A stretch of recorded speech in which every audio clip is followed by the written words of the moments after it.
sitting on the porch. Now, here is what Keontae Ferd said when the cops came. Police department, come out with your hands up. Come out with your hands up. Okay. You don't live here. My coach's house, Coach Rondo. Okay. He let me and Torrance stay here. You can call him, ask him. Okay. Go ahead and just, for right now, just turn around. Put your hands behind your back. Is it Keontae? Yes, it's Keontae. Okay. Put your hands behind your back for a second. We're just going to detain you. Why am I living in pain, though? Because you don't live here, and the person that lived here passed away. So. Okay, can you guys call Coach Rondo? Yeah, that's what we're going to do. Wow. Well, you know, if police stop perceiving black people as guilty before they are proven innocent, you wouldn't have those problems. Like some white people already think the worst of black people. As soon as they hear black, they pull up like that. All right. And why wouldn't the neighbor call the coach? Right, and here are the She's cops the neighbor. apologizing. This is the reason why you're here. Someone called because they. I know, because I'm a black man and it's that lady right there, even though she waved at me. That wasn't who. It's because the person that lived here is passed. Okay. All right. And they're concerned that it got broken into or something. So, turn around. I'm going to take them off for you quick. And we'll go grab your phone and get on the phone with Mark, okay? He didn't answer, but it sounds like another neighbor knows that you guys are here. So, it's a misunderstanding. So, sorry for the misunderstanding on our part. See, that That's all could you have been get. nasty. Sorry. Yeah, it could have been nasty. Could have got shot, traumatize the got brother. killed. Absolutely. Yep.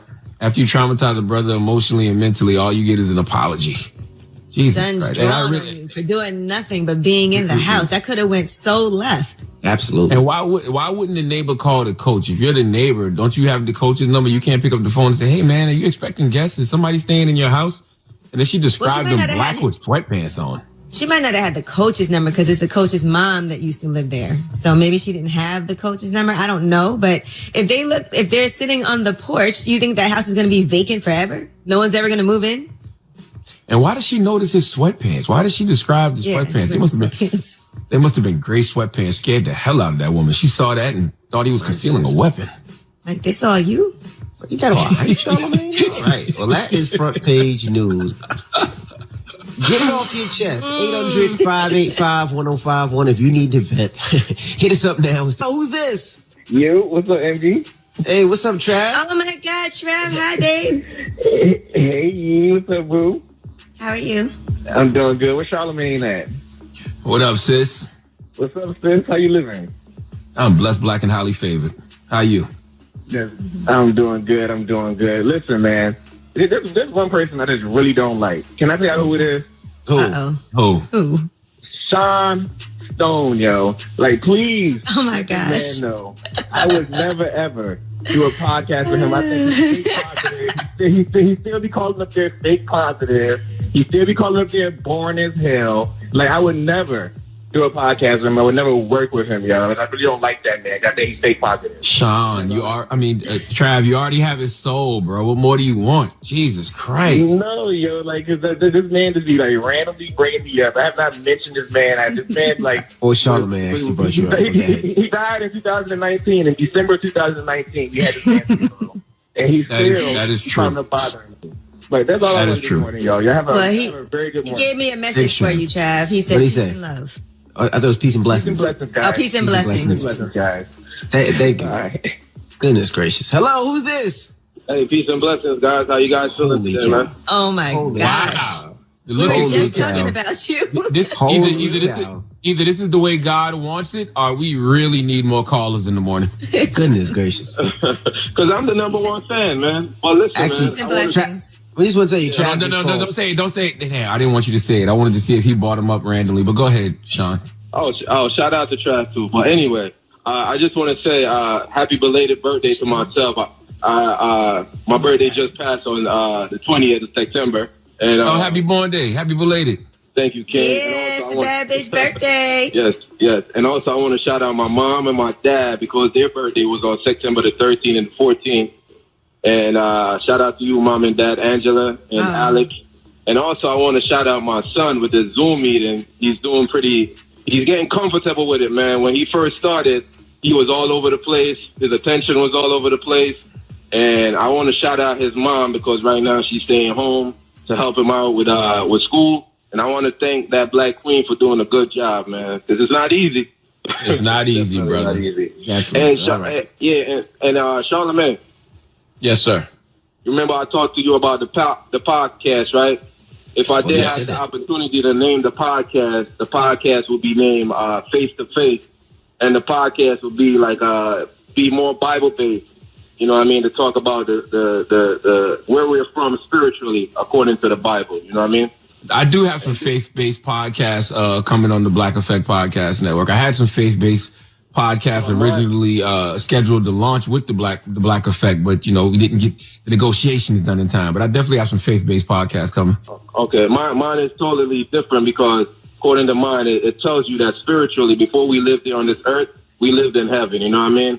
But I don't want to take up too much time. But Charlamagne, do me a favor whenever you're saying anything about God, just don't put damn and God together. It's not a good look. All right, brother?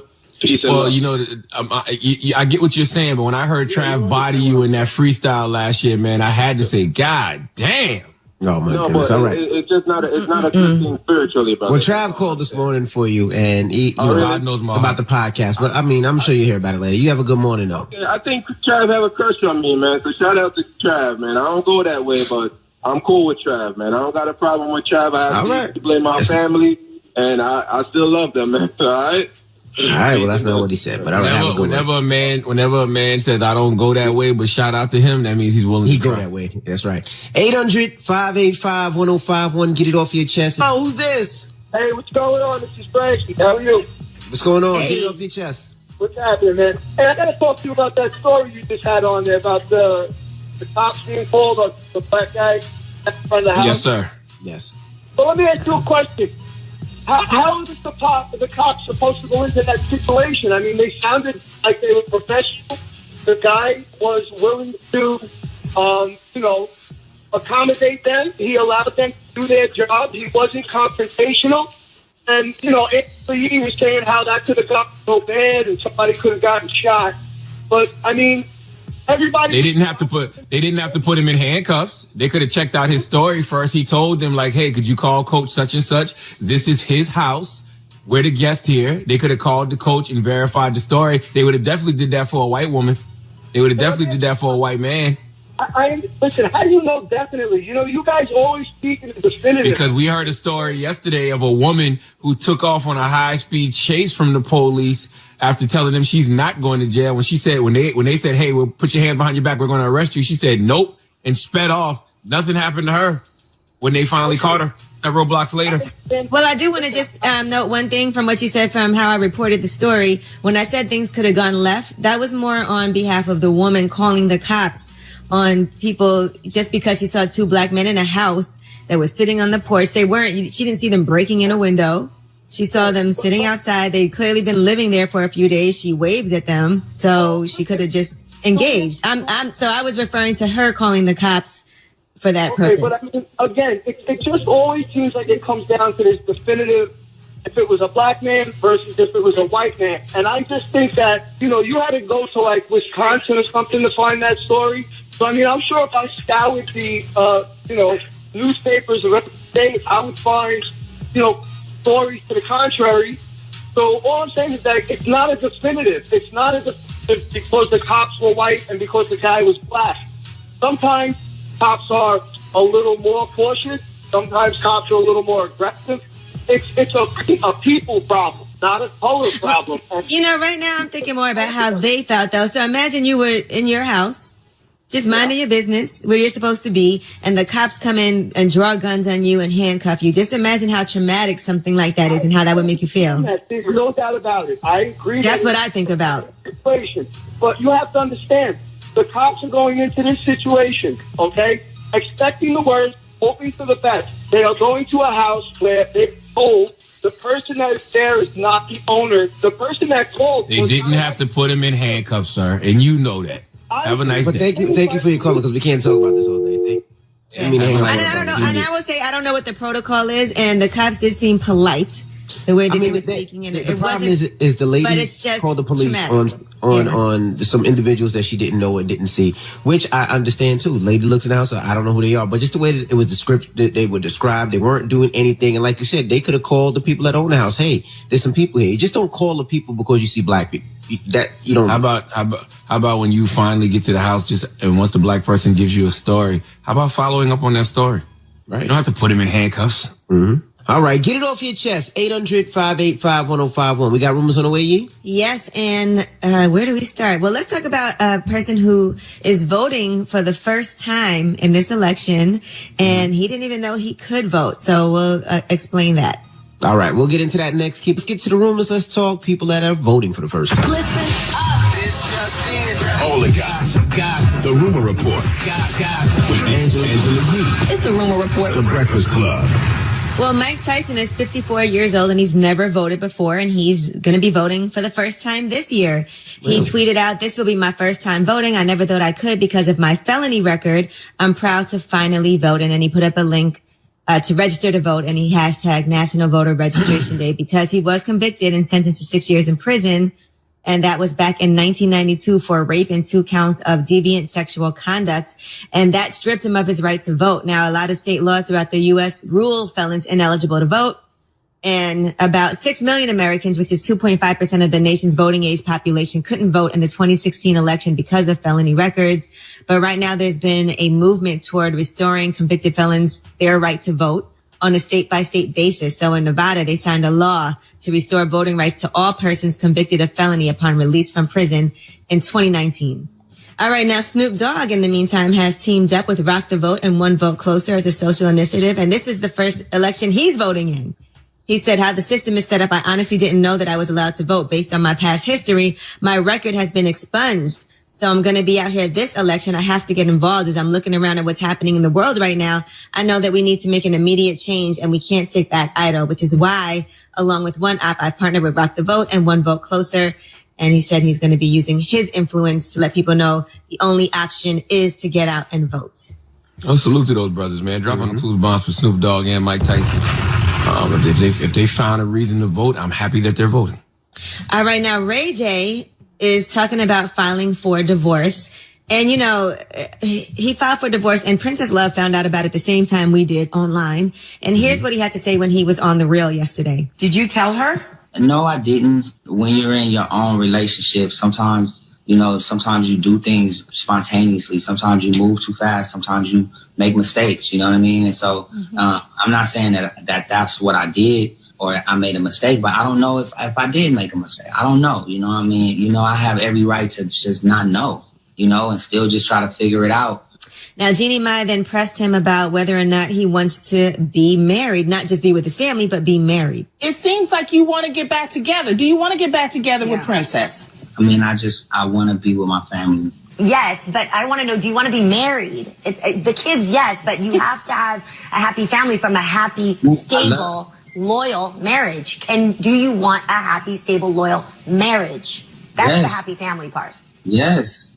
As far as counseling, it sounds like the couple does definitely need it. And here's what Ray J had to say about that. I don't know. I just felt like the counseling was more so a hustle. It's like if the counselor is on one side, then the other person might get mad. So I just felt like it would get one-sided. But hey, maybe we do need counseling. Maybe I might. Oh, would you be open to that now? Would you be open to that? Yeah, I mean, I would. I mean, I spent all weekend, you know, at the house with the kids and with Princess and my mom and her friends, and you know, it was just a good vibe. And you know, I just had to fall back and go, damn, this is a really, really, really good thing. Now, Princess Love was on Fox Soul with Claudia Jordan, and here's what she had to say about how now she doesn't want to work it out after all this. Princess, do you still love him? I'll always love him. Would you like to work it out with him? I feel like right now we just need to just really figure out. No, I don't. Right now? No, I don't. Not right now, I don't. Because I feel like by him, you actually filed for divorce. You made me spend money on a lawyer when we could have just talked about it, went to counseling or something. So obviously you don't want to be married to me. I mean, let's not forget she found out online. So that's not an easy thing to find out. Now, she does also say she regrets how she handled the original divorce filing. Why did you decide to work things out? Because, you know, I wanted to fight for my marriage. You know, at the time all that happened, I was pregnant, I was hormonal. And looking back now, I realized that I shouldn't have handled it that way. But, you know, when you're trying to get somebody's attention and you want them to know how you feel and it's like, can't find them, you know, I don't know. Looking back now, I know I shouldn't have did that, but it happened. Do you regret saying you wanted to end it? No, I regret putting my business out there. Damn, Ray J. I just wish they could handle this inside instead of doing it so public like this, Yeah, I feel sorry for Princess and Ray J. And by the way, people, counseling is not a hustle. Counseling is a resource that helps you and your queen get on one accord. And I wish they could have gotten to that before they, jump to the divorce of it all. Because it sounds like they both have been making a lot of emotional decisions. And that's why you shouldn't move off emotion. You move off strategy. And then yesterday, Princess had the audacity, the unmitigated gall to post that pic of her in a bikini. Don't do that when we're going through something. Don't do that when we're going through something. You know her DMs was popping after that. I'm sure Ray J might have good on back. The gram when we going through something. Don't do that. Call the counselor. I don't want a divorce no more. All right. Well, I'm Angela Yee, and that is your Rumor Report. All right. Thank you, Miss Yee. We got front page news coming up. What are we talking about? Yes, and we are going to be talking about voting, of course, as we are getting ready for this election. It's so important to make sure that everybody out here is registered to vote and participates and does their part. And they are having the first presidential debate next week, and I'll tell you what they'll be discussing. All right, we'll get into that next. Keep it locked. This getting some front page news. Now, the Lakers lost last night. They lead the series 2-1. They lost to the Nuggets 114-106. Don't sleep on them goddamn Nuggets. I'm trying to tell you right now. I don't think the Nuggets are going to win the series, but I think that they can push it to at least 7 games. Those Nuggets are no joke. All right. Well, what else we got, Yee? The first presidential debate between Donald Trump and Joe Biden will focus on different topics, including the coronavirus pandemic, the Supreme Court, and racial reckoning in this country. And they announced that yesterday. So that is going to be happening, as you know, on September 29th. It'll be happening in Cleveland, Ohio at Case Western Reserve University. So they said the topics are subject. Yeah, they said the topics are subject to change, though, based on news developments. But there's 6 segments. The segments are... Oh, go ahead. The topics are the Trump and Biden records, the Supreme Court, COVID-19, the economy, race and violence in our cities, and the integrity of the election. Yeah, the topics are subject to change based on how Donald Trump decides to change them. I highly doubt he sticks to the script. And I got my money on Trump in the debate. Biden simply can't outperform Trump. Trump is a better showman. And I believe Trump is going to hit him with blows that Biden not ready for. Because let's be honest, Democrats don't ever seem prepared. And it's like they will train Biden how to box when Trump is going to come in there like a UFC fighter. He's going to be boxing. He's going to be kicking. He's going to be biting. I don't see it for Biden in the debate. Hopefully, I don't know. A lot of times Donald Trump says things that are just untrue, self-serving, narcissistic. That's and why I don't you can't think beat that him in the bodes well in debate. a debate either. It absolutely does, because you can't argue with a person like that. You using facts, but he's saying whatever just to win the argument. It's and not he going to also fare doesn't well. like to answer certain questions that that's even better. That's what Hillary told him. Hillary told Biden. Hillary told Joe, you've never debated somebody like this because it's a person that's willing to lie and say anything. You're going in there all structured with your facts, and Trump is out there freestyling. I don't know that lying in a debate, though, is a thing that will make people be like, yeah, he did great. But we shall see on the 29th. Can't shame the shameless. All right, and Donald Trump also says the Supreme Court nominee will be announced Saturday at 5 p.m., who is replacing Ruth Bader Ginsburg. See? In less than a week. I don't even know if funeral arrangements have been made for RBG yet. Come on, man. All right. I've never seen nobody give less of an F than Donald Trump and Mitch McConnell give less of an F. They don't care. Not at all.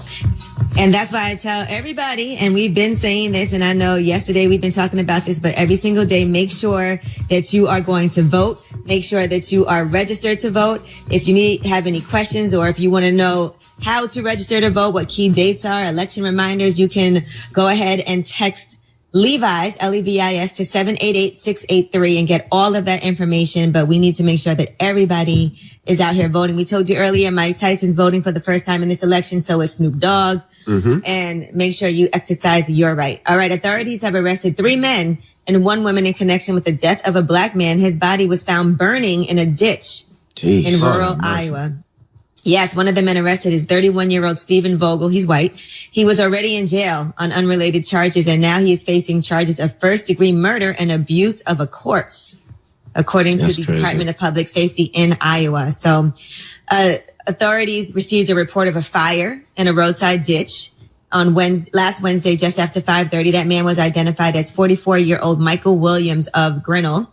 They said he was killed on or about September 12th, and his body was then wrapped in cloth and plastic, secured with rope and tape, and then they took him to Kellogg on September 16th. That's where his body was set ablaze, according to this statement. So they did know each other, these two men, Williams and Vogel, and Vogel's mother, who shares the home with him, will face charges of abuse of a corpse, obstructing prosecution, and accessory after the fact, according to court documents. So there was a fourth person also who was arrested, Cody Johnson. He's accused of abuse of a corpse, also an accessory after the fact. And his ex-wife, Williams' ex-wife, Janelle Bolt, says that he was a family person. His kids were always important. He has 4 children, he has 5 children. She has 4 of them. So, yes. Is that crazy? That's an understatement. Yeah, that's very crazy. Like, how do you kill somebody? Crazy is an understatement. They said he strangled him. And according to a witness, this witness alleges that Vogel strangled Williams, showed him the body, which was in the basement of his house. And the two of them knew each other for several years. Wow. That means he really, really hated that person. Yeah, like really he disliked him. He hated the sight of that person so much so that him being dead wasn't enough. It's just like, get him out of my face. Let me get him, like, I gotta get him away from me. I gotta make his body just disappear. My goodness. All right, well. That is front page news. Yeah. He's going to leave us there, I know, right? I mean, we don't know. Those are the details that we know. They got, I guess, whatever. He strangled him. And this is a black man. You don't have to repeat. Strangled him, put him in a ditch in Iowa, burned his body. And now he's being charged as well as the people that helped him cover this up. Lord have mercy. All right. Well, that's front page news. Now, all right, hard reset, guys. Hard reset. Let's go. When we come back, Stephen A. Smith will be joining us. We'll kick it with Stephen A. So don't move. ESPN's first take. It's the legend. We got a special guest on the line. Stephen A. Smith. What's going on, y'all? How y'all doing? Stephen A. Good morning, King. Good to see you. How you feeling today? I'm doing great, man. Hope y'all and all y'all loved ones are good during these crazy times, bro. It's been crazy. It's definitely been crazy. You know, I watched you yesterday, Stephen A., like I do most days, and I said to myself, man, you know, Stephen A. said that the Atlanta Falcons is the dumbest NFL team and the head coach Dan Quinn needs to go. But I didn't see you giving the greatest NFL franchise of all time, a franchise that you picked to win the NFC East, the Cowboys, any credit for the comeback Sunday. That's what he's trying to do right there, y'all. The damn Cowboy fans everywhere make me sick, but they deserve his timing couldn't have been better. Oh, my Lord, it was so sickening to watch. I mean, listen, you got 5 guys surrounding a football. 5 guys.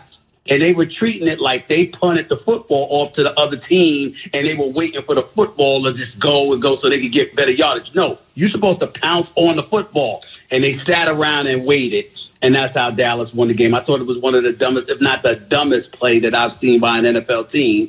But nevertheless, Dallas was balling. Dak Prescott, hopefully he'll get his money and the whole bit because he deserves it. So what can I say? Dallas won the game. I want to thank those top players for social distancing from that football at that key moment. That was very important.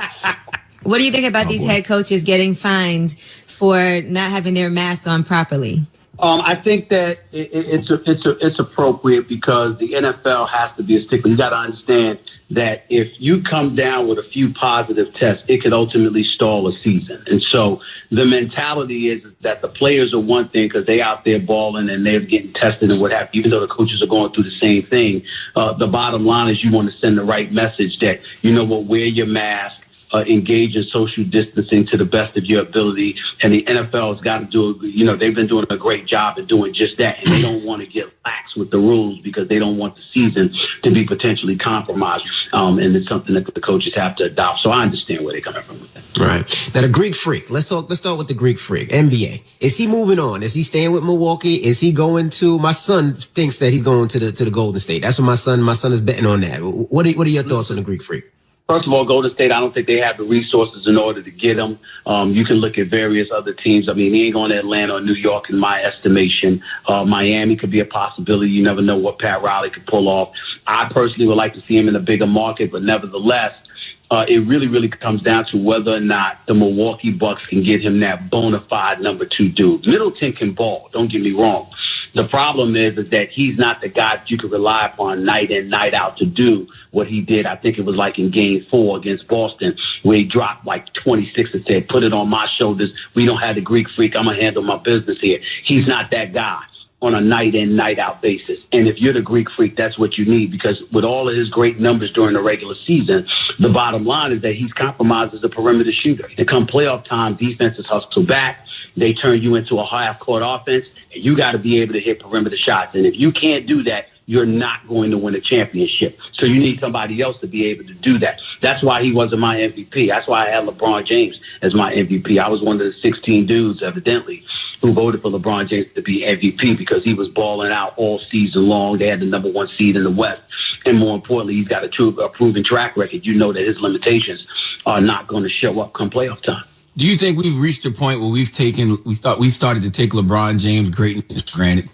I don't think so. I think that a lot of people that love him so much interpret it that way because he can be sensitive to that. I don't blame him, because I'm one of the guys that, listen, I don't find myself to be ultra critical of him. I just say he ain't the GOAT. It's Michael Jordan all day, every day, because it matters to me. I agree. You win it. And the road to prosperity that you took. And so when you were in the Eastern Conference and you had D. Wade and Chris Bosh for 4 years, I just look at it from that standpoint that I understand and respect the fact that LeBron James is great. He's on the Mount Rushmore. I think he's top 2, top 3 all time. I'm just never giving him the edge over Michael Jordan. And because that's the argument that is made against him, people perceive you as hating on him because you won't give him GOAT status. And last time I checked, if I put you on the Mount Rushmore of any sport, let alone basketball, how the hell is that an insult? I'm calling you top 2, top 3 at the worst all time. That's not hating. That's just saying you ain't Michael Jordan. Now, we got to also talk about those Clippers. Now, when we talk about the Clippers, what should the Clippers do? It seems like the Clippers just have bad luck. There's bad juju. There's something wrong with the Clippers. Stand pat. Don't change a thing. They choked. It was definitely a choke job. Ain't no question about it. Kawhi with the crown dangling from his mirror come into the season. Remember those commercials that he was doing for New Balance? The crown dangling from his vehicle, the convertible. There's a new king that's arrived in L.A. All of this stuff. We were looking forward to this all year long. Well, LeBron handled his business. You didn't. You didn't show up. You had a 3-1 lead. Jamal Murray put on a show. The Joker put on a show.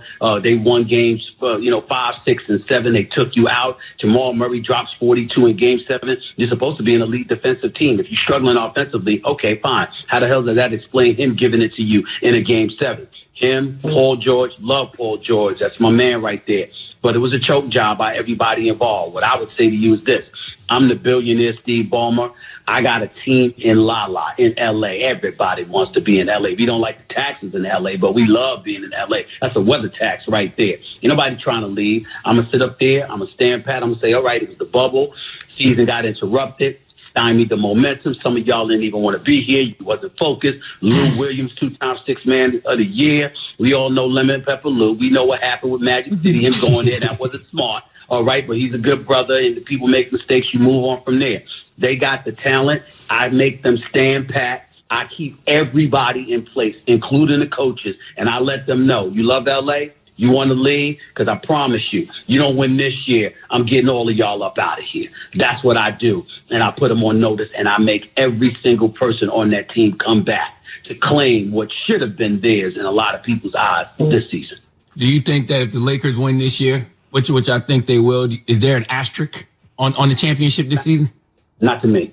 There's something to be said about exercising a proper level of discipline. Yeah, we understand that there was a pandemic and it stalled the season, but remember, the season was never canceled. It was postponed. So it's incumbent upon you to stay ready, be prepared, do what you got to do to come ready to ball. This is definitely a legitimate champion, whoever comes out of this. All right, we got more with Stephen A. Smith when we come back. Don't kicking it with Stephen A. Smith. Charlamagne? I wanted to ask you, because I didn't see this yesterday, how did y'all handle the situation with LeBron's son on camera smoking? Or did y'all touch that at all?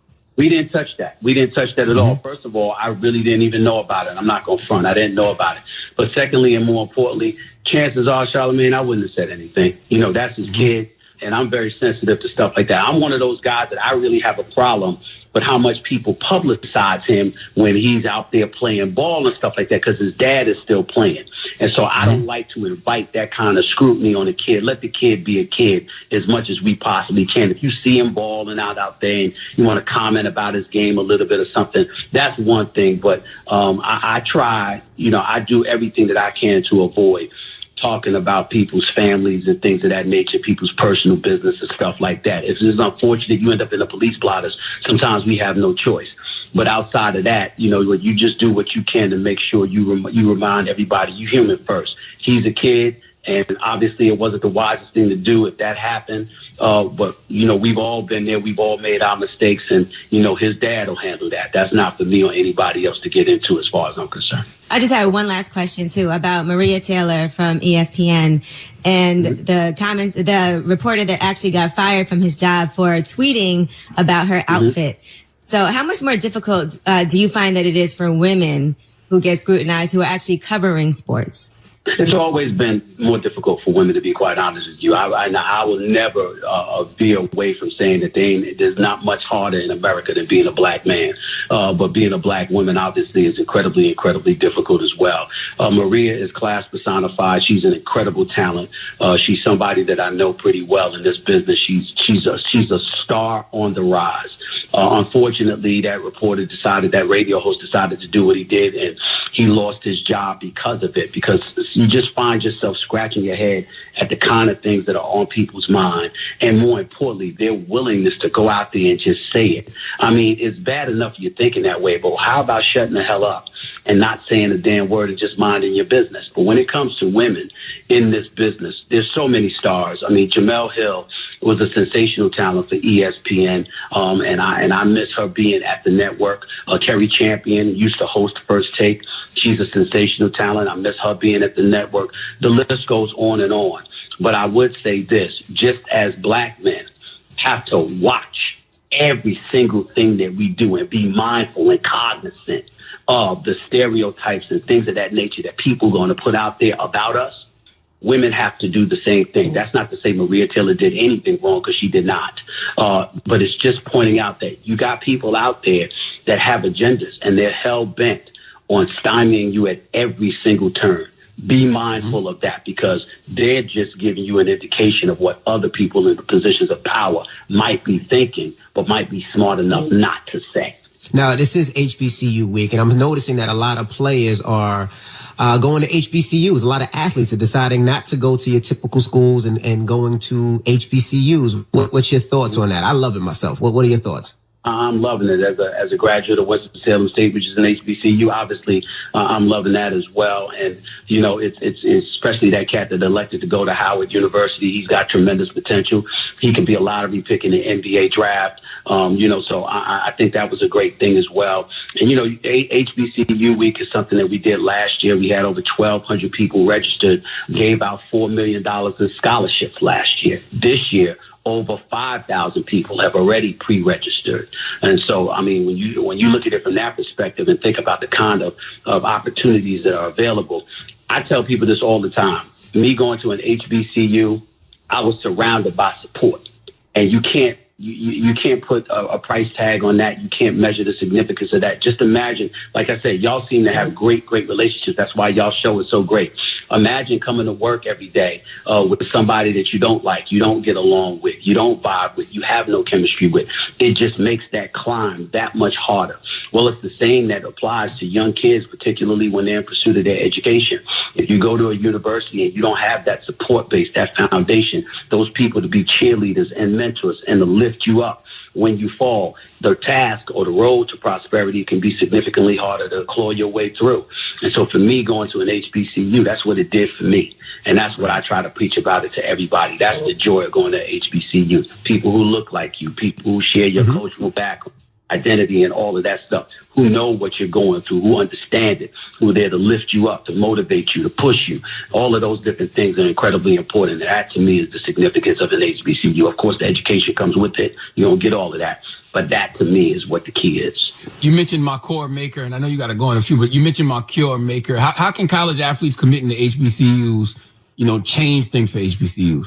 Well, I think it's the attention. I think that the athletes themselves, we all know that sports assist in bringing that level of attention to an institution, university. When you think about it, if you think about North Carolina, what you think about? You think about basketball. Think about Alabama. You thinking about football. Yeah, there's a whole bunch of institutions that offer similar curriculums. But what really illuminates a university in the mind's eye is how they resonate in the sports world. And so because of that, just imagine cats electing to go to HCU. When you do that, particularly if you have any kind of profile, it forces attention to gravitate towards you. And they can't gravitate towards you without mentioning the school that you're attending. So I just look at it from that perspective, and I think it's all about the attention and profile. That's where athletes going to those institutions can really, really help, just raising the profile of HBCUs to highlight that you can indeed get an education from there. You can indeed go up against Ivy Leaguers and smoke them. This is what I do every day. Max Kellerman graduated from Columbia. I graduated from Winston-Salem State University, and I smoked him. I was going to how do we make sure these HBCUs get the proper coverage? Because that's the one thing kids are worried about. They want to make sure they get the coverage of some of these other schools, whether it's on TV, so they can get the ranking and they can get in the leagues and they can get those opportunities. I think that's the only fear a lot of these students have with going to a HBCU. Well, it's a legitimate fear, and that's something that I've spoken about in the past, but how you offset that is by making sure that you go there and you ball, you perform, because when you perform, the attention will gravitate to you, and then you got to hope that student is mindful enough to turn around and say, okay, let me make sure that I mention the importance of being here at this HBCUs and I highlight what it's done for my life, my future, et cetera, et cetera. And that's how it goes about, because you're operating behind the 8 ball from the standpoint that those other institutions, D1 colleges, the big time D1 colleges, they have the television contracts. That's really where it stands out. Even with college football right now, just think about this for a second. Most of college football said, we're not going to take the risk. We're not going to have a season this year due to the coronavirus pandemic. But it ain't stopping the SEC, the ACC, the Big 12, the Pac-12, the Big 10. Ain't stopping them now. Why? Because there's so much money to be made, particularly from the television networks, that they can't help but continue to go forward and play, because to them it's worth the risk. When you are in at an HBCU, obviously the television networks and what have you hope they will gravitate towards you, but it's going to be incumbent upon you to perform and to make sure you do what you can to bring attention to the HBCU. I'm on TV every day, and what do? I bring attention to Winston-Salem State and HBCUs every chance I get, because I understand the importance of articulating that message. All right, well, don't move. We got more with Stephen A. Smith. It's The Breakfast. We're still kicking it with Stephen A. Smith. Charlamagne? Stephen, a couple more questions before you get out of here. You mentioned Max Kellerman and how you smoke him every day. Sometimes I get the feeling that you really don't like Max Kellerman. Like, you're really disgusted by some of the things that come out of his mouth. Is that true? Well, let me say this. It's false. I actually do like him a lot. He is a really, really good guy. But you are right when you say sometimes I do get very, very disgusted with this kind of stuff that comes out of his mouth. And I'm not apologizing for that. That's my man. He's my partner on First Take. He does a hell of a job. He's incredibly intelligent. All of that stuff is true. And we all know this. We can disagree with somebody, and still don't hate them. We just disagree with them. But there are times that he speaks and, it's like he's trying, and I've told him this before, you trying to act like you're a brother. I don't give a damn who you are. You ain't that. You understand? You don't have these, don't really know. And so there have been times where I have felt the need to check him on that matter. But that's all. It's like his heart is in the right place. But he's the kind of person that he reads a lot. He's highly intelligent, and he thinks that reading and that knowledge gives him a level of expertise that myself, you, or DJ Envy or anybody else might have. And I'm like, nah, that's not true. There are certain things about our experience you can't get in a book. And I'm not saying he says that literally or feels that way literally, but with some of the comments, he comes across that way. And if I get annoyed, I will check him. But then I will go and I will talk to him after if necessary. And I always let him know, we teammates. I got you. But again, just like you would disagree with me if I said something, about that's relevant to the Jewish community. If I think you said something out of pocket that's pertaining to the black community, I'm going to let you know. And I think a lot of times, Charlamagne, he looks at things from a very altruistic perspective. He looks at things about the way, and he admitted this, he looks at things the way they should be. I look at things the way they are. So I'm mindful of saying stuff and promoting and pushing stuff that I think are going to lead black people down a dead-end path or something even worse. I might know that we're absolutely right, But I'm like, wait a minute. You got to think about the forest from the trees. If Charlamagne is going down, I'm cool with Charlamagne. Well, guess what? I got a lot of respect for this brother. If I see you doing something and I think that that's going to hurt you, even if I know you're right, I'm going to say, yo, bro, marathon, sprint, make a decision. You doing this? That might not be the way you want to go, because you might get that off your chest, but it might cost you here. He's the type of person that says, damn all of that. And I'm like, that's easy for you to say because you ain't black. So you don't know. But I do know. So fall back. And there have been times in our time with one another that I've had to say that to him. But it's always knowing that his heart is in the right place, that he's a really good brother. And I'm happy to be working with him. Remember when he used to be a rapper back in the day? Yeah, I heard about that. You always got them Eminem wannabes. You get all of that. What I think. But he damn sure rap better than me. I never tried to, so I ain't going to. Now, is your OG partner coming back to First Take? Is Skip Bayless coming back to First Take? That's what we're hearing out here. No, he's not. No, simple as that. Like you can say that without a shadow of a doubt. Max is under contract for the next 2.5 years at a minimum. I think Skip, if I remember correctly, I thought his contract was up. He's about to sign a new deal. That doesn't mean that we can't reunite in some capacity somewhere down the line, because there's a lot of things that I got planned for myself. And that's still my brother from another mother. I got a lot of love for him. Remember, he's the one that brought me to First Take. And so, I'm very mindful of that, and we're still very close, even though I always disagree with him. But in the end, the bottom line is that he got his thing going on. I got my thing going on. In terms of him coming back to First Take, I can't see that happening in the near future, but I wouldn't rule out the possibility that he and I will reunite in some capacity down the line. I just don't think it'll be First Take. Right now, Max and I are rolling. We're still number one. And I've been number one in the mornings for the last 6.5, 7 years. So I'm going to roll with that. There's no reason to look in any other direction. But again, I'm not limiting my opportunities to just First Take. But in terms of your question about First Take directly, it will be me and Max. But don't rule out Skip and I reuniting in some capacity in the future. Who knows? So, All right. Well, we appreciate you joining us, brother. Listen, man, thank you so much. Can y'all make sure to send everybody to hbcuweek.org? Could y'all do that for me, please? Sure. Absolutely. Done. Just let them hbcuweek.org. We've already got over 5,000 people registered. We raised over $4 million last year in 2 hours. We're going to plan on doing some big things this week as well, man. I appreciate y'all so much. Keep up the great work. Thank you. Thank you so much, Stephen A. Smith. Let's get to the rumors. Let's talk Quavo. This is the Rumor Report with Angela Yee. Club. So listen up. Yes, so Quavo is not feeling academics right now. And I can't blame him. Academics is talking crazy about Saweetie, and that's Quavo's girlfriend. Mm-hmm. And here's what academics had to say. Let me tell you why Saweetie is trash to me.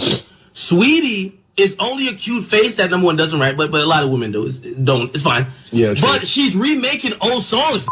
She basically taking an old song that was already a hit and making a girl version and putting it out. Do we call that talking crazy, though? I mean, if your woman is an artist and she's getting critiqued on her music, you may not like it, but it's nothing to want to fight a person over. I don't think Ak is talking crazy. He's critiquing music. And if he was talking about her appearance or something other than music, I get it. But just music. He did also talk about her appearance, though. I mean, not in a negative way. She was just a pretty face and she couldn't rap, right? Something like that. That's just such a way to demean a woman, too, as an artist. And then he said most female artists. I think that was all just... I didn't like that as a woman. I mean, 90% of it was about 90% of it was about the music, though. From what I heard just now. Anyway, but can you blame Quavo for being mad? No, I can't blame him for being mad. I can understand him being upset, but he's been in the industry long enough to know that people are going to critique your music. And I mean, even if it's your woman, they're going to critique your woman's music too. I can understand him being upset, but nothing to like. I think you should anticipate that. He didn't say he was going to beat him up. Here's what he said. Pull up and chop it up like a man. I promise I ain't going to hit you. Just want to play you these new Migos records since you think Ish sweet, and stop bashing my girl. She's a female, but if I tell her going yo Ish, she would. So what the trash word internet girl? He did put the fist emoji too, though. and that's classic. I ain't gonna hit you. Yeah, that's classic. Hey, come outside. I just want to talk, bro. I just want to talk. Come outside real quick, man. I just want to talk to you, man. All right. Well, Academics also had something to say about the Migos. Migos are absolutely on the clock. They were the hottest group on earth after Bad and Bougie, after a really successful run of really great singles. Then at that point, they started licensing and selling the cool to everybody else. We saw them with football players here. We saw them doing this. And by the way, great business moves. But with the Migos, they were a street rap group. We're used to these motherfuckers in a band or this, that, and third. All of a sudden, they're only in the Hollywood Hills, Beverly Hills. They look like they've lost the street presence, the street essence. I don't agree with that either. Like, I don't think the Migos have fell off. We live in an era where if you're not red hot, if you're not all over the radio, you're not dropping music every week, people just think you fell off. Like, you can't just take a break. The Migos have been out here for a long time. How long have Migos been out? A decade? Well, they do have a new song. They did perform it at the iHeartRadio Music Festival. It's called Birkin. Listen to this. Just saying someone fell off is very, very, very, very harsh. They're just not the red hot act of the moment. Right. But to say they fell off, like, nah, come on, man. Migos been around for a long time. Academics also tweeted out, by the way, I love Quavo, Takeoff, and Offset. I critique for them to elevate. Certainly not hate. Been a fan of them for a long time. Being a fan, though, is sometimes challenging the artists you love. That's very true, too. Like, I mean, we're entitled to have an opinion on the music, good or bad. Once you release it to the public, it's up to us to decide whether we like it or not. And those discussions are going to happen. And then the artists can feel the way that they want to feel, too, though. Can't you just say I didn't like the new single they just put out? Instead of saying they, like you said, fell off? You got to give people time. I mean, this is the thing with critiques. You could say whatever you want to say about a person's project, a person's album, a person's anything. And then artists can reply how they want to reply. Like, right. Academics ain't the end all be all when it comes to, absolutely commenting on anything. Either is Charlamagne, either is me, either is you. It's how we feel about a record. It's regular people. It's people on social media. Like, they the worst more than anybody. And by the way, your critique can be critiqued too. Just like Academics' critique is being critiqued right now by us. All right, now let's talk about DJ Boof. He did an Instagram live session. He was Wendy Williams' DJ just recently. Sus One has took over that spot. We're not sure what happened with DJ Boof and Wendy Williams, but he went on live to let us know that there was some type of dirty laundry situation going on. Here's what he said. It's about to be crazy, yo. God don't like ugly. And this little DJ is a powerful I ain't know I was this powerful. Guys, I ain't know I had this much weight, bro. I feel thankful. I'm blessed. You never know who really with you, yo. And when I say shit about to be crazy, it's about to be crazy. I don't got the juice. I don't got the tea. I got the coffee. Now, who is Boof talking about in that video? Is he talking about by the way, one? Now would be a great time for me I'm sure it's not Wendy. I'm sure it's not something. That I do have a coffee company called Coffee Uplifts People. Since people want to spill the coffee, make sure you check us out. But yes, continue. You should sponsor him. I'm just wondering who is he talking about in that video? Yeah, you should sponsor DJ Boof. That'd be a great sponsor right now, because I've never heard nobody with some coffee. Coffee, that's right. Yeah, you should definitely do spilling the coffee. Mm-hmm. All right, we're in. Is that because coffee is stronger than tea? Maybe it can be. I just want to know who Boof's talking about in that video. Who's talking about, Sus One or Wendy? I'm sure Wendy. I'm sure. Yeah, I don't know if does he know some tea on. Well, we don't know. Sure we don't know. I'm sure he does. We don't know. Well, all I know is if I was Dead Bar Mercury or Lionsgate or whoever's behind that situation, I would make sure Boof has been paid accordingly, and I would have made. I'll make sure Boof is happy. I would make sure Boof is happy. I would have made sure Boof's severance was intact. That's what I'm sure. I'm sure he knows where the bodies are. I'm sure he knows where the bodies are, and you don't want to. Would y'all think he was wrong for exposing that though? It depends if he was done dirty. We don't know. We don't know what happened in that situation. But if he was done dirty, you don't think because I would feel away. Nobody's wrong for telling their story. And back in New York, didn't they say Boofing was sticking something up your ass? Yes, Boofing was sticking something up your Wait, you don't want Boof. Okay, so you don't want Boof to pull something out his ass. All right. There you go. You want him to keep all those skeletons in his ass. You want him to keep all of them Boofing. All right. Don't let Boof pull out. All right. Well, Boof is going to be okay regardless. So. Oh, he's going to be fine. Let's see how this plays out. I'm Angela. You want to check from corporate America. Hey, you just can't do people dirty. When you do people dirty, hey. Yeah. You just don't want him to pull nothing out of All right. I hope y'all been doing right by DJ Booth, dead by American Airlines Gate. I really do. All right. Well, don't forget ASCII's coming up next hour, 800-585-1051. If you need relationship advice or any type of advice, you can get on the phone lines right now. But donkey today, who you giving that donkey to, Charlamagne? I need the chief executive of Wells Fargo, Charles Scharf, to come to the front of the congregation. There's a lesson to be learned here today. It is a teachable moment. Corporate America, listen up. All right, we'll get into that next. It's the breakfast. Wednesday, September 23rd, goes to Wells Fargo and co-chief executive Charles Scharf. Now, Charles Scharf pissed off some black employees this summer. You know what? I don't know if pissed off the employees is the correct term. It's more like black employees are exhausted. All right, that's what whiteness can be, exhausting. We get fatigued during these fights. It's been a long, long fight. And one thing about the fight against systemic racism, it's going to always come down to stamina. And we is tired, okay? Well, Charles Scharf exhausted black folks yet again this summer on a Zoom meeting. Oh, Lord. Now, I know my brothers and sisters was exhausting all by itself, but Charles, he made all of us sleepy when he was discussing Wells Fargo not being able to reach its diversity goals because there was not enough qualified minority talent. I repeat, okay? Charles Scharf, Wells Fargo chief executive, said Wells Fargo is not able to reach its diversity goals because there's not enough qualified minority talent. Que sera, sera. Now imagine a company-wide memo goes out announcing diversity initiative.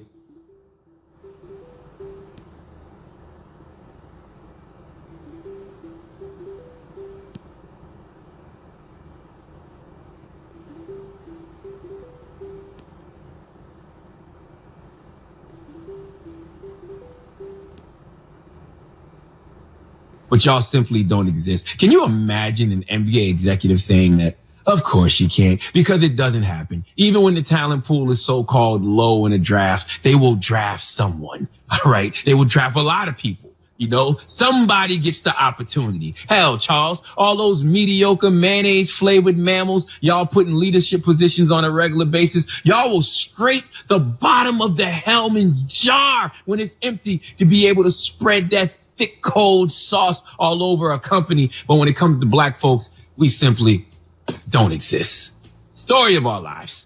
Now, Charles, let me use myself as an example. In 2016, I tweeted out, would be dope if a young black or Hispanic woke woman, I even put woke in quotation, use social media to create a platform to be a voice like Tommy Lauren did. Yes, I posted that. Totally tone deaf tweet for one reason. All those women already existed. Not only did they already exist, I was already working and had worked with several of them. Charles, all that qualified minority talent that you are saying doesn't exist, trust me, it does. That limited pool of black talent that you are saying is dry is full. You just don't have the creative eye to see it because all you do is see America through a white lens. This is what happens when you have white privileged pupils. Okay, for all those folks who want to make the white in their eyes whiter, this is how you do it. Be a white person in a leadership position at a company and be asked to find black talent. I agree with AOC, who tweeted out yesterday, perhaps it's the CEO of Wells Fargo who lacks the talent to recruit black workers. I also agree with Ken Bacon, a former mortgage industry executive who is on the boards of Comcast, Ally Financial, and Welltower Inc. He is quoted in this NBC News article saying there is an amazing amount of black talent out there. If people say they can't find the talent, they either aren't looking hard enough or don't want to find it. I'll take don't want to find it for 500, Alex. Charles, the only people who should be in a bubble right now is the 4 remaining NBA teams and the staff that makes the NBA move. All right. That same bubble, okay, is the same insular bubble most white people living in all their life see.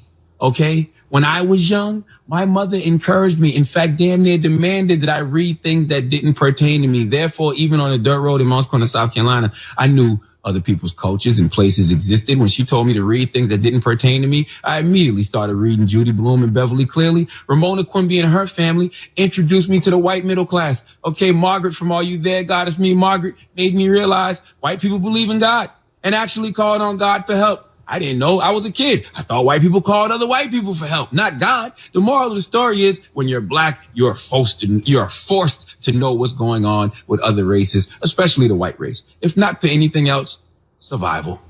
Charles Scharf, chief executive at Wells Fargo, like most white people in positions of power, will never have to know any black people in order to simply survive. Here's the thing about guys like Charles, and this is a lesson for all of corporate America. If you want your company to be a company and not a plantation, then hire folks who have the eyes and ears to see and hear diverse candidates and go out of their way to find these diverse candidates, or give the black, the brown, the women in your company the experience to qualify for senior roles. And all you Negroes who get in senior roles at these companies, who are already in senior roles at these companies, the ones who have hiring power, don't get in these positions and adopt the energy of your oppressors. Don't be just happy to be there. When you find yourself in that position, it is imperative, it is required of you under the laws of God and blackness to lift other black people up with you. That's how you keep the Charles Scharfs of the world dancing for you instead of us dancing for them. Now, there's a Wells Fargo employee who wants to remain anonymous who told NBC News there simply is no lack of talent. I can get them 10 to 15 resumes today. Well, Breakfast Club reaches a lot of people. Tens of millions between the podcast and the radio show. I know that it is quite a few people that can hear my voice right now. So let's have a petty party, but a petty party with a purpose. And it's not even really being petty. It's a professional petty party. For all you qualified brothers and sisters out there with resumes, send them to this email. Get a pen, pull out your phones. I'll give you some time. I'll wait. Just wait for you to get it together. Okay? Got it? Ready? Good. Send your resume to Charles.Scharf. Scharf is spelled S-C-H-A-R-F. Charles.Scharf. S-C-H-A-R-F at wellsfargo.com.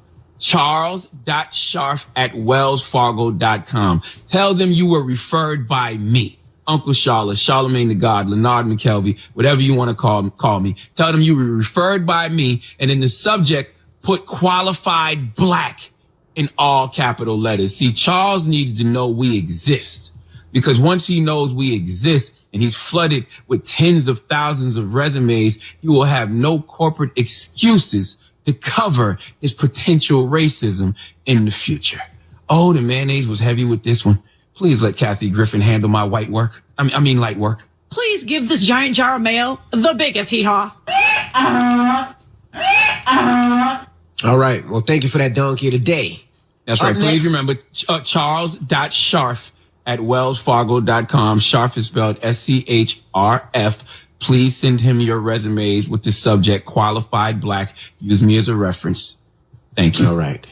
Ask Yee is next. 800-585-1051. If you need relationship advice or any type of advice, hit Yee now. Time for Ask Yee. Hello, who's this? What's up? This Fresh Power from Baltimore. What's up, man? What's your question for Yeezy? Yeah, I want to ask Yee, how can I get my girl to understand I want to move into a newer spot? Like, we live together, but I want to get a new spot for me and my son. But she feel like we should just, they are not her kids, by the way, but she feel like we should stay under one roof, and I don't know what I should do about that. Wait, you want to move away from her, even though y'all live together now? It sounds crazy. Females, y'all make things sound crazy. Don't do it like that. I'm trying to clarify it, because it does sound So listen, I just want to move into a spot that raise my sons under one roof instead of, we can commute. You understand? It's not like I want to move away from her. I love her to death. Her name is Tamika. She's my heart, but I just want a spot for me and my sons. I don't think it's wrong. You know what I mean? I'm confused. Why can't she be with you there if you guys are together? All right, so look, when you're a young man and you got two kids, they 13 and 11, I feel like we got to do better for our children. So me stepping out is something to show leadership in our community. So having multiple people around sometimes could, as far as religion or like me, I'm into vegan food now. So these things could be confusing if you're trying to teach your upbringing, you know what I'm saying? So I feel like one roof, one head of house so they can understand, where I'm coming from with this. And like I said, I love her. I just want to teach them under one roof instead of, the kids come at you. But All right, a couple questions here. So are you going to be the primary caregiver for your kids? Like, is it a joint custody situation with the mom? What's going on with that? It's joint custody with me and the mom, but like I said, as far as raising them and teaching them different, values in life, I feel like the man should be there, mostly, and they should see how it should be. Like, if they have kids in the future, they should be, dedicated to keeping the kids under one roof and, being that role model they need, because there's a lot of fake role models out here. Kids can be looking up to anybody and they don't have no values or morals. So I feel like, it's easy for them to be swayed. You know what I mean? A lot of times. Do you see yourself married to your girlfriend or together for the long term? Does she know your children? Oh my God, I want to marry her. Yeah, I do. I love her to death for real. But I still feel like I should be able to do this with my kids. I don't feel like it should be I don't understand why these things are mutually exclusive, though. Why can't you be with your woman who you want to marry and also raise your kids at the same time in a bigger house with your girl? Jealousy. It's like jealousy between women. My sons, they're young black men, so they're going to say stuff, and then she comes to me like, why do you say that? And you know what I'm saying? So it's always So your children's mother and your girlfriend don't get along? I'm not sure if they don't get along, but I know they don't like each other. They don't talk at all, but I know that they don't. You know what your sons need to see? They need to see a functional relationship and a blended family situation. They need to see that if this is a woman you want to be with and you want to marry, they need to see her being able to communicate with their mother, because, of course, any mom would not want their kids around a woman who she doesn't know or like. Right. Exactly. And you need to work on that relationship if this is somebody you see yourself with, because I'm not going to lie. If I was in her situation, we live together now. You want to move out because you say you want to be able to, when your kids come to see you and stay with you, be in a roof with just you under there with them. I would feel like that means you don't see a future with us. Yeah, she said that, and it's almost making me feel like I'm being stripped between the two. Like I shouldn't be able, you know what I'm saying? I understand. I'm not being dismissive. I'm very aware of the situation, and it's just something we gotta work through. But yeah, maybe it does feel like something you guys have to work through, because, I just think you got to work on that relationship between the mom and your girlfriend. And if this is somebody you really want to be with, that should be the first thing that you do, right? So that she's comfortable with her kids being around this woman, and so that she feels secure also. Because I think to set an example for your kids, look, the relationship didn't work out with their mom, and you're in love with somebody else, and this is the other person you want to be with. They need to see those functioning relationships. I think that's a great example. Yeah, I think it's just kind of confusing, because I still love her too. Like, we're all great friends, but it's just it's just kind of confusing for real. But so you kind of want to be with the mom, with their mom? Hell no, not how. Okay, I'm just asking. No, I just love and respect her. Like, I wouldn't, and there's nothing wrong with it. She's a beautiful woman. They both beautiful women, but I want to move on with the one I'm with now. She's more like together, if that makes sense. Well, part of that moving on is making sure that you guys can all actually get along and know each other and be adult about it and set that example. So I can see where she's coming from, and I think you should look at it from her point of view as well. I don't think you should have to make a choice between the two. Why can't they coexist? I agree, Angela. I agree. Hey, King, I just want to tell you too, man. I can hear the Baltimore on your breath, so I just want you to know that I'm praying for you. Charlamagne, DJ Evan, can y'all follow me on Instagram, Fresh Pop, FRES? Oh my goodness! I'm not gonna be able to do that. My goodness. All right, bro. Have a good one, man. Ask Yee. 800-585-1051 if you need advice, any type of advice. Hit it now. We're in the middle of Ask Yee. Hello, who's this? Hey, how you doing, NV? This is good morning. Good morning, man. What's your question for Yee? Hey, good morning. So, like, it's a relationship question. Like, of late, me and my girl, we've been getting into it. So I noticed, like, when it comes to her admitting, like, when she does, like, crazy stuff, she has a hard time admitting it. Like, literally, we're seeking counselors now. Mm-hmm. But, like, what is a good way to just, like, break the ice when it comes to, oh man, you did something crazy. I mean, I understand you justify, but give me an example. Like, all right, so she cut my car. I'm driving her to work. I'm venting to her. She didn't like it. Literally in front of her job, mid-moving, I'm turning the car. She cuts my car off, throws it in park. Wow. Opens the door, jumps out the moving car. Like, oh my gosh. Justify it by saying, "Hey, I told you I wanted to get out of your car." And I'm just like, yo, that's so not. What's your response? Let's have a mock conversation now. So she says, "All right, I told you I'm trying to get out the car. You didn't stop the car, so I turned it off and jumped out. I mean, what you expect?" What's my response? I'm gonna call the cops, man, because you're not understanding. What? Dangerous. He said, "I'm gonna call the cops because it was dangerous." I don't know. Because, like, I tried to tell her, like, what she was doing was dangerous. The other driver, we could have crashed, man. And she's just like, nah, I don't care. So you tell you gonna call the cops? Yeah. How would you feel if she told you she was gonna call the cops? This guy's crazy. She should have. If she had to jump out of a car, moving car. So that's how I felt. This sounds like a whole I don't need to be situation. together. We're gonna call the cops on her, bro. I mean, I didn't agree with that, but I mean, I just thought it was a little crazy what she did. You can't respond too crazy with crazy also, though. I mean, here's what my thoughts are, right? When it comes to calling somebody out on something they've done that is wrong, instead of telling them you're wrong, you did this, you did that, you have to talk about how it makes you feel. That's something that I've learned. Like, look, when you did that, it made me feel this way. Because that's not accusatory. That opens the door for communications. And then it's also you expressing your thoughts on the situation and how you felt. And then now you can ask her, well, how were you feeling when you did that? This is how it made me feel. Instead of saying, you always do this, you never do that.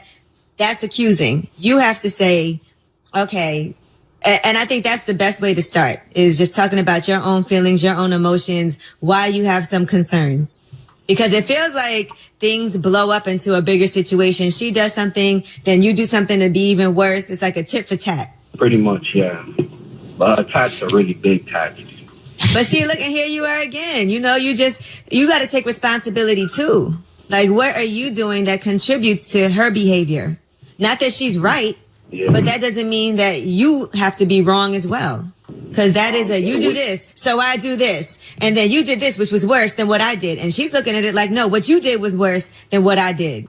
You know what we decided to do? So we're going to get like a counselor, but we don't know the correct counselor to get. I thought it was like a behavioral health counselor. I don't know. I thought like maybe Charlamagne could. I tried to reach him online, but I know he's busy. Maybe he could what tell type me of counselor? Yeah, to talk to.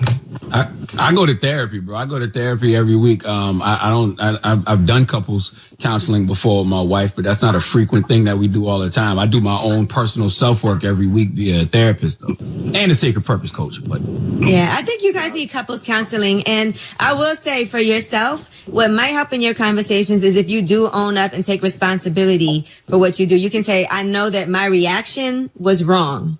All right. And start there and say, but the reason I did that was because I felt this way when you did this. And this was my reaction, and my reaction was wrong, and I apologize for that. And it's great when you can start with an apology for your actions, because then that leads her to apologize for what she's done. Okay. But somebody got to be the bigger person and take that first step. Okay? I appreciate you guys. All right. You hang that number? Find him somebody to talk to now. Lord have mercy. Please. Ask Yee, 800-585-1051. Now you got rumors on the way? Yes, let's talk about Time. They have put out their 100 most influential people issue, and we'll tell you some people who made the cut and the cover. All right, get to the rumors. Let's talk Time's most influential people. It's about time. What's going on? Rumor report. This is the Rumor Report with Angela Yee on the Breakfast Club. All right, Time Magazine has put out the list of the 100 most influential people of 2020. And these are influential people from all over the world. These are different categories like pioneers, artists, titans, leaders, and icons. You know, it's pretty interesting to see how they did it this year, because they also have each person profiled by a famous fan or an admirer of theirs. For instance, Dapper Dan was written about by Missy Elliott. Denzel wrote about Michael B. Jordan. Elton John about The Weeknd. He said The Weeknd is a mysterious figure in an era when mystery is rare in pop. Gabrielle Union and Dwayne Wade are also featured. Meg Thee Stallion. Just a lot of different people that deserve these accolades. Yeah, salute to the Black Lives Matter founders. Alicia Garza. Alicia has a book, I think it's out or coming out, called The Purpose of Power, that I want to read. I want to have Alicia on the show. I love Alicia's energy. She's got a great spirit. Right. So if you want to see the full list of the 100 most influential people in the world, you can go over to Time's website. By the way, Donald Trump and Joe Biden made the list. So did Kamala Harris, Dr. Fauci, J Balvin, Jennifer Hudson, Tyler Perry, Angela Davis, Selena Gomez. Yeah, I saw Trump on that list. So I wonder what the definition of influence is for Time Magazine. He influences some people. He definitely does. But I mean, I guess it doesn't matter if it's a positive or a negative influence. I guess. I don't know. All right. Vanessa Bryant is suing the LA County Sheriff's Department and Sheriff Alex Villanueva. That's for leaking that photo of the helicopter crash that killed Kobe Bryant and their daughter Gianna and other people as well in January. So it's a civil claim, and they are seeking undisclosed damages to remedy civil rights violations, negligence, emotional distress, and violation of privacy. That's devastating. Man. It is devastating because even if they win, it's not going to take away any of that trauma. It's not going to take away any of that emotional distress at all. All right. And shout out to 50 Cent. His Power Book 2 Ghost has been renewed for its second season. So congratulations to them. A record-breaking premiere. Chapter 5. Let me tell you something. I've been watching that show. I might be a prisoner of the moment. It's possible. I think I really love Ghost 2. I love the casting of Ghost 2 more than I love the original Power. And I know that's crazy to say because, we had like 6-7 seasons of Power. But I love Mary. I love that family. Like, I love Woody as the son playing Kane. I love Mary as the aunt. I love the husband that's incarcerated. Everything was good. Yeah, I love Memphis the attorney. I think Tariq is killing it. I love Tasha and Jet. Like, I really like. I like Power 2. Ghost. I really do. And shout out to my girl Notori, man. I got my free Tasha shirt that I was wearing the other day. So how long before Ghost shows up as a ghost though? Power like to show us spirits on these shows. How long before Ghost shows up as a ghost? Well, 50 Cent posted, when I had the idea to create the Power universe, I knew there were going to be many levels to its success. I'm glad the fans agree. I am looking forward to releasing Raising Kanan and Force soon. Executive producer, Curtis 50 Cent Jackson. There you go. I enjoy it. Thoroughly enjoy it. And I can see how they setting up the Tommy Show. Is the Tommy Show Force? I can see how they setting that up in this one. All right, now Rick James miniseries Brothers Keeper is officially in development. So that should be something pretty fun to watch. It was recently confirmed. It's a 7-episode miniseries about the life of Rick James and his brother, former manager Leroy Johnson, and it's in development with a 2021 filming date. So you'll get a chance to get an in-depth look at his life along with his brother and former manager. I hate the name. There should be no Rick James miniseries or biopic that's not titled "I'm Rick James, bitch." James, bitch. Yeah. That's it's it. about him and his brother, who was also his manager. So that's why it's called Brothers Keeper. All right. Well, maybe I'm Rick James. Like I'm Rick James, brother. Bitch. Yeah, I like that better too. Yeah. I'm Rick James, brother. I'm Rick James, brother, bitch. That could work. All right. Well, I'm Angela Yee, and that is your Rumor Report. All right. Shout out to Homeless to Humble. Thanks for watching, y'all. We out. See you tomorrow.